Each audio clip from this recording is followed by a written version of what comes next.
ባለድርሻ አባላት የተከበረው ምክር ቤት ክብር እንዲሰጥልኝ በትህትና እጠይቃለሁ።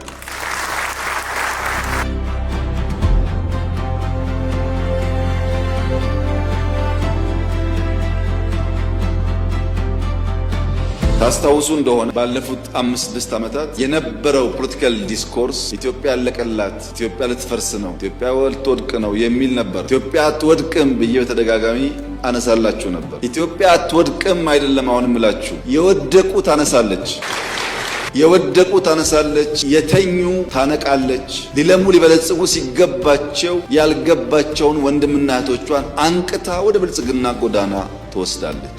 ይህ የኢትዮጵያ ጉዞ ይሆናል። በመጨረሻም ስኬት የሰጠን በእቅዳችን ልክ ውጤታማ እንድንሆን የ20ውን የ27 ዓመቱን ጉዳይ በዓመት እንድንተገብር ያደረገን ፈጣሪያችን የተመሰገነ ይሁን። ኢትዮጵያ በልጆቿ ጥረት ታፍራና ተከብራ ዘላለም ትኖር። ብልጽግናን እናረጋግጣለን። በርቱ፣ እንበርታ እላለሁ። አመሰግናለሁ።